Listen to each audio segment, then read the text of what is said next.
Let me tell you the truth that I think is a truism in life.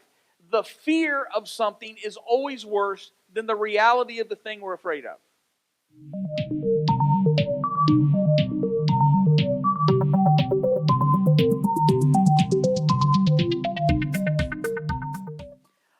I'll be honest, that is from a movie that I didn't know existed until about 5 months ago, called The Peaceful Warrior. The young man was a gymnast who had a series of bad things happen in life, and he was trying to get back up to the top of the gymnastics world, and that was his mentor talking to him how to start to think again.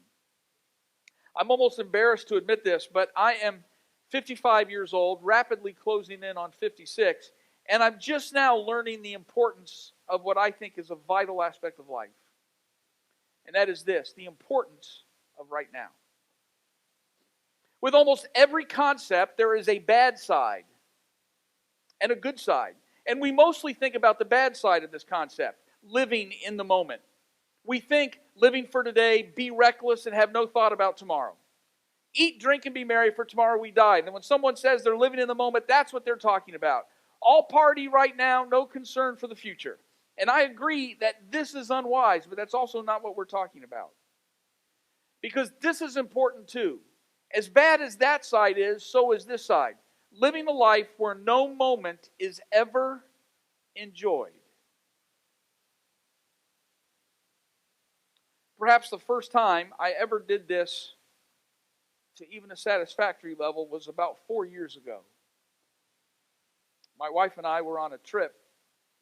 We flew to Salt Lake City, and then we rented a car, and we drove from there to Grand Tetons National Park, where we spent 3 days.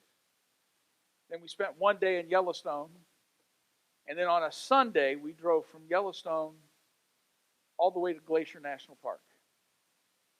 And as we left Yellowstone about 2 in the afternoon or 3 in the afternoon, somewhere in there, we said, we're going to drive up the glacier.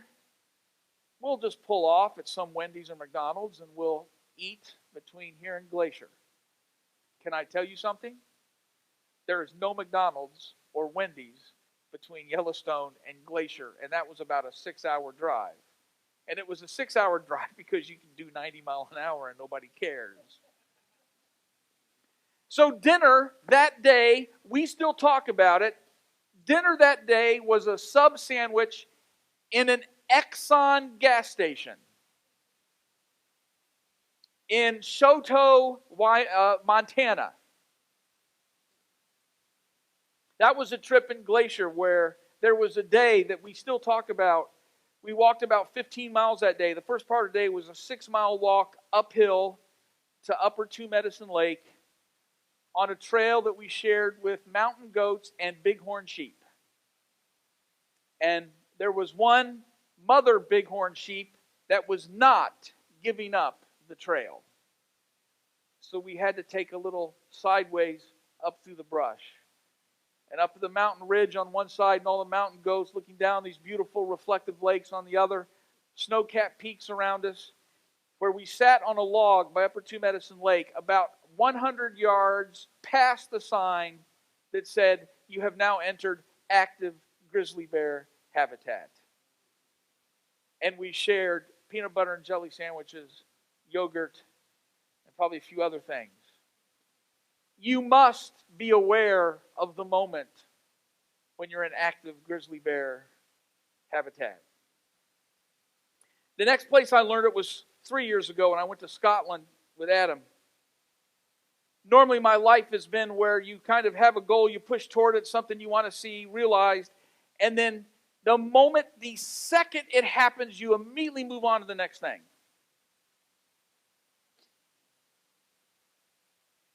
There was never a moment where I mentally stopped and just took in what was going on around me. This is unfortunate. And here's the reason why this is important. As we heard the Nick Nolte character say in this movie, now is the only moment you have. And all life is a series of nows. I'm reading out of Romans chapter 12. Verses 1 and 2.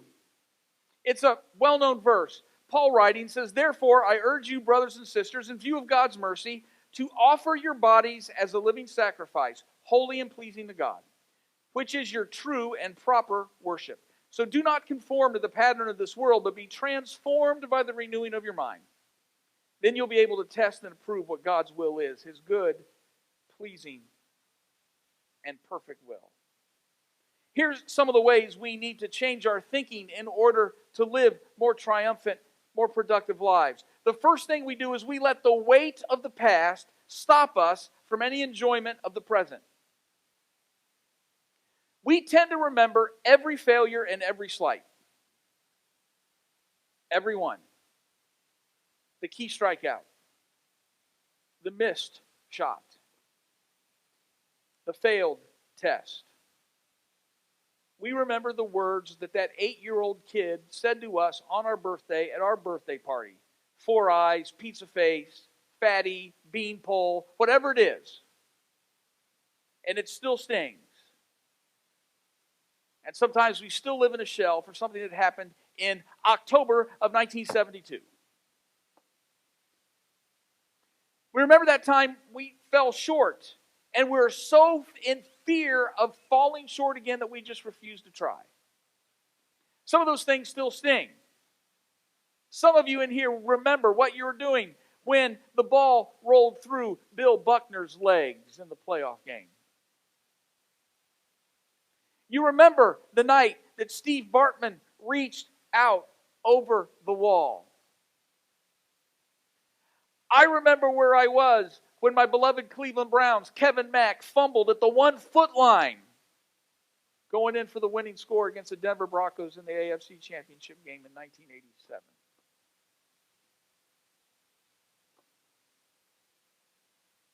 I still have scars.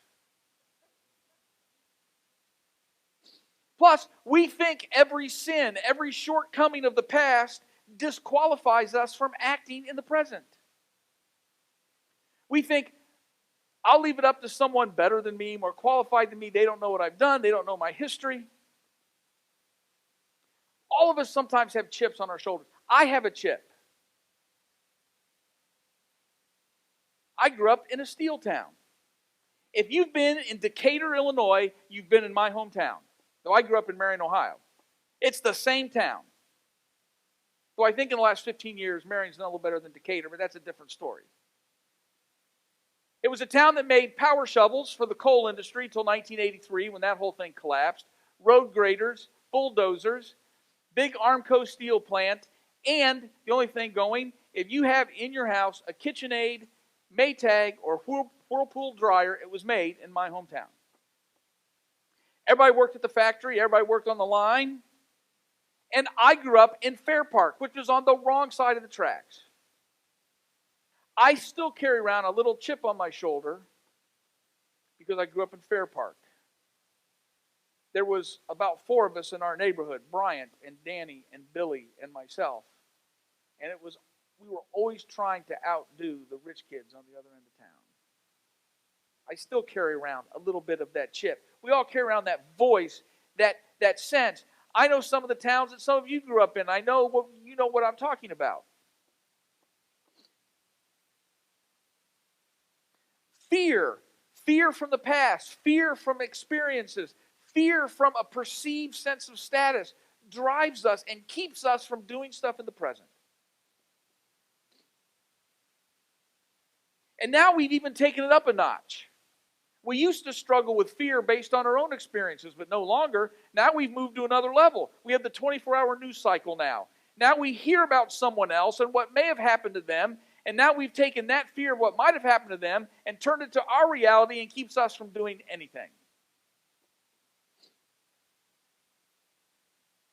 Let me tell you the truth that I think is a truism in life. The fear of something is always worse than the reality of the thing we're afraid of. To the worship team, I know this is the second time you've heard this story, so I apologize. I learned this in 4th grade. I grew up in a single-parent house with a wonderful mother, and as wonderful as she was a little overprotective.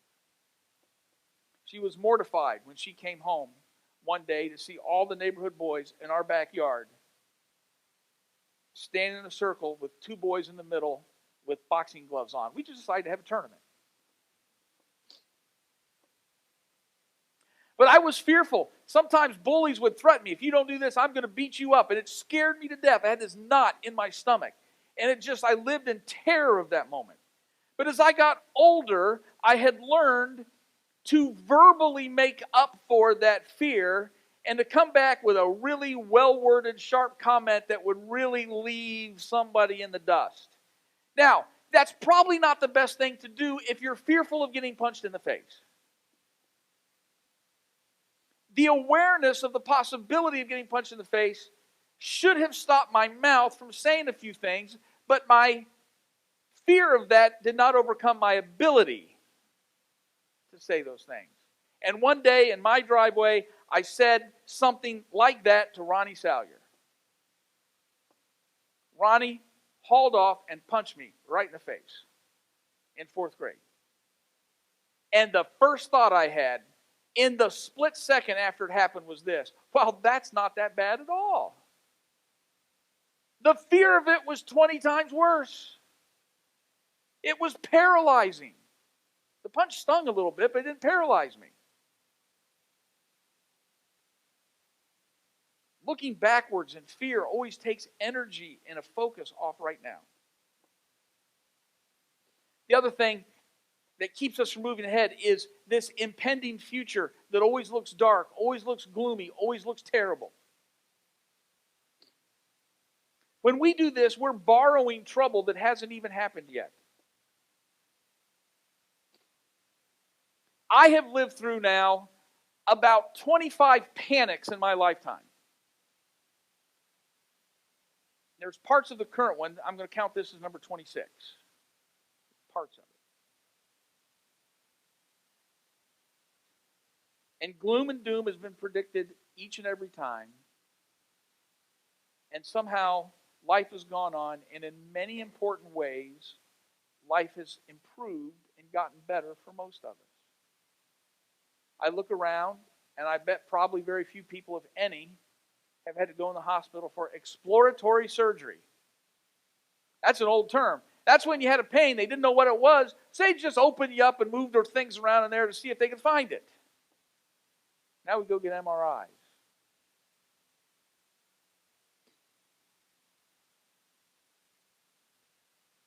We're healthier than we've ever been. We're safer than we've ever been, though somehow we've convinced ourselves that we're not.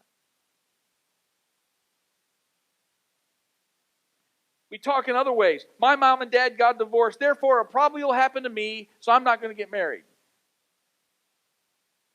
My parents weren't good parents, I'm never going to have children.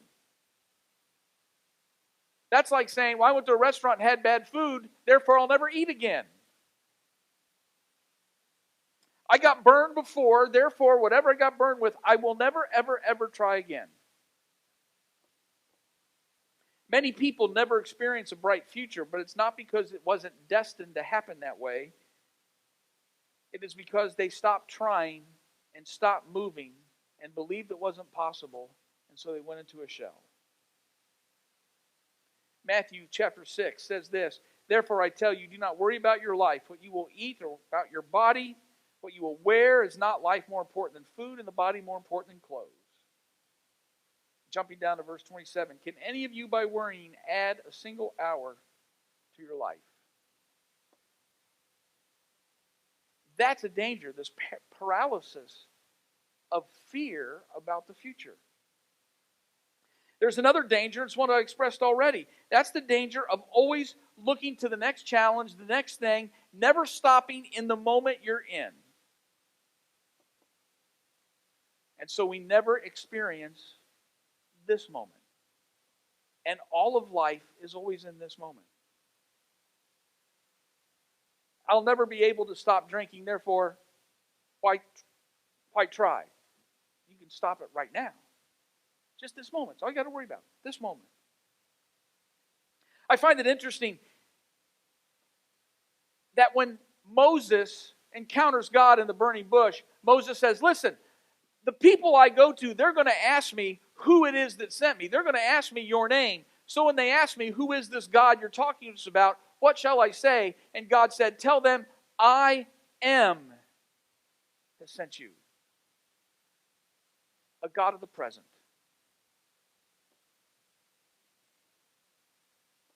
God is always interested in the present. Now is the only moment that we ever have. And we live in a world that is dedicated to never experiencing this moment. They avoid every moment with drugs, with alcohol. They avoid every moment with serial relationships. So fearful, they never get to this moment. They never stop to take in the moment that's happening right now. So you ask me to name one area where hopefully I'm growing and what I'm learning. What I'm learning is this. There's no more important moment than this one. Yesterday, we had, or should I say, my wife had Mabel at our house. And I was going to get home early afternoon, which I did, and I knew when I got home Mabel would be asleep, and we were going to have Mabel till probably dinner time or a little after, and Adam and Dottie were going to come and pick Mabel up and take her home, and we're going to enjoy Mabel for about 3 hours there. And Mabel got up and slept a little later, and we got her in the stroller and walked down to the neighborhood park, and we were playing, and there's a neighborhood boy about her age, and we watched them playing together, and we were enjoying that. And then Adam and Dottie called and said, hey, we got back early, we're at your house. 5 minutes later, Adam came walking around the corner, and he goes, hey, Dad, what are you doing right now? Playing with your daughter. Why? Well, listen, Dottie and I bought a couch. Just the one we're looking for. Oh, when's it going to be delivered?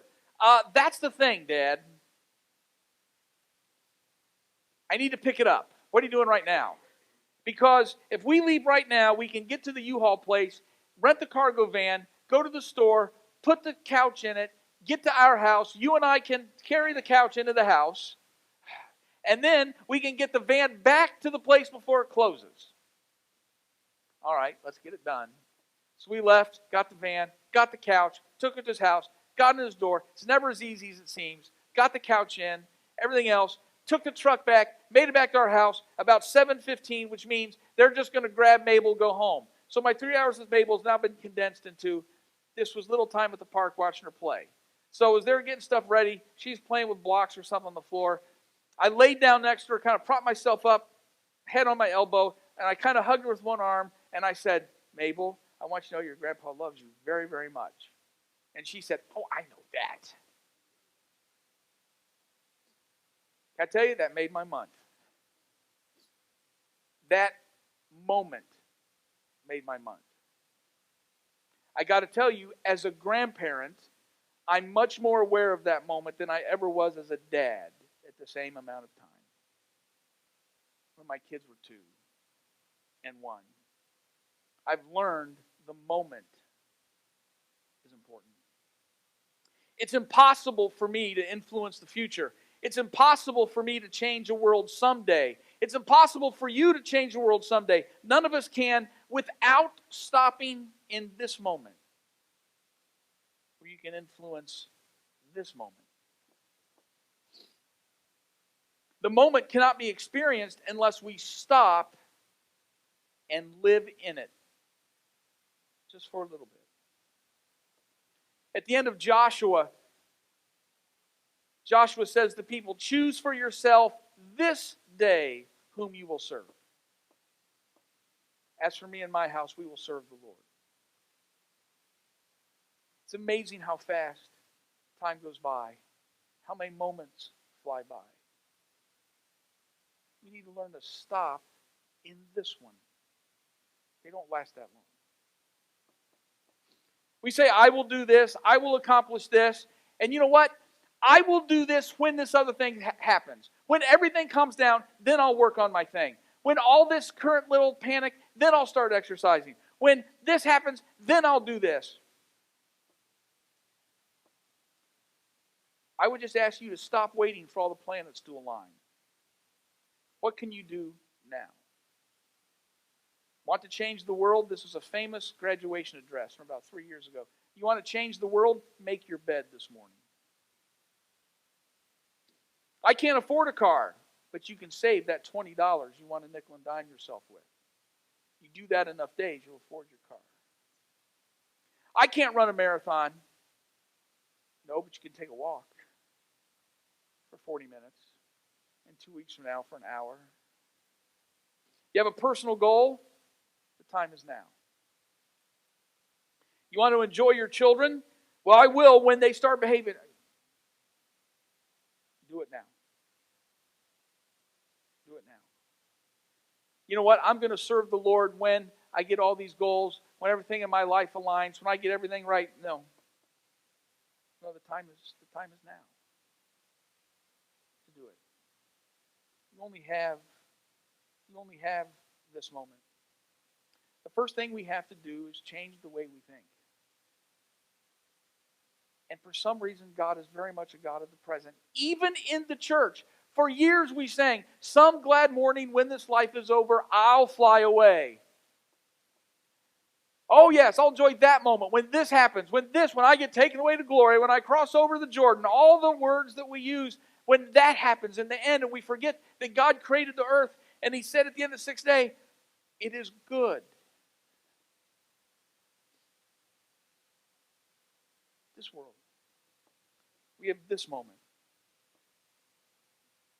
Don't let it slip away because of a fear from the past or an impending doom about the future. God's presence is with you right now and right here.